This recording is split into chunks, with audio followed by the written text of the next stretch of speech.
सोनामुखी, हरड़, मुलेठी जैसी अनेक जड़ी बूटियां और हजारों वर्षों का प्राचीन आयुर्वेदिक ज्ञान इस एक बोतल में समाया हुआ है। कायम टैबलेट, आपकी खुशियों का साथी।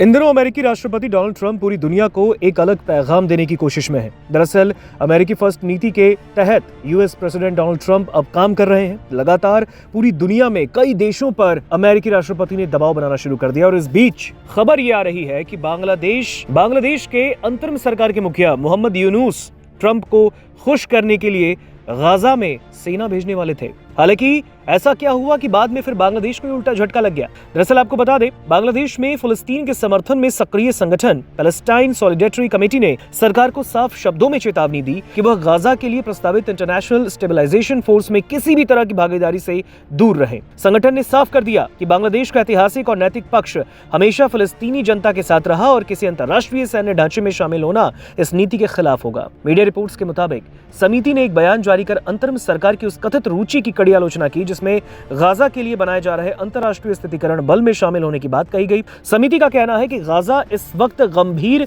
मानवीय संकट से गुजर रहा है, जहां आम लोग लगातार हिंसा, विस्थापन और बुनियादी सुविधाओं की भारी कमी का सामना कर रहे हैं। हालांकि कमेटी ने क्या कहा, यह भी जानना बहुत जरूरी है। पैलेस्टाइन सॉलिडेरिटी कमेटी के मुताबिक ऐसे हालात में किसी स्टेबलाइजेशन फोर्स का गठन जमीन पर सैन्य मौजूदगी को और बढ़ा सकता है, जिससे शांति बहाल होने के बजाय हालात और बिगड़ सकते हैं। संगठन का मानना है कि फलस्तीन समस्या का हल किसी भी तरह की सैन्य कार्रवाई में नहीं, बल्कि न्यायपूर्ण राजनीतिक समाधान और अंतर्राष्ट्रीय कानून के पालन में है। समिति के सदस्य सचिव प्रोफेसर MD हारून और रशीद ने कहा कि इस तरह की स्टेबलाइजेशन फोर्स का असली मकसद इजराइल की सुरक्षा सुनिश्चित करना हो सकता है। उन्होंने आरोप लगाया कि इसके नाम पर गाजा में आजादी के लिए संघर्ष कर रहे लोगों से हथियार छीनने और फलस्तीनी विरोध आंदोलन को कमजोर करने की कोशिश होगी। अपने बयान में समिति ने यह भी दावा किया कि बांग्लादेश के राष्ट्रीय सुरक्षा सलाहकार खलीलुर रहमान ने अमेरिका दौरे के दौरान वॉशिंगटन में अमेरिकी अधिकारियों के साथ हुई बैठक में गाजा स्टेबलाइजेशन फोर्स में शामिल होने में बांग्लादेश की दिलचस्पी जाहिर की और ये जानकारी मुख्य सलाहकार मोहम्मद यूनुस के प्रेस विंग की ओर से जारी बयान के हवाले से सामने आई। दरअसल पाकिस्तान की तर्ज पर बांग्लादेश ने भी गाजा में सेना भेजने की संभावनाओं पर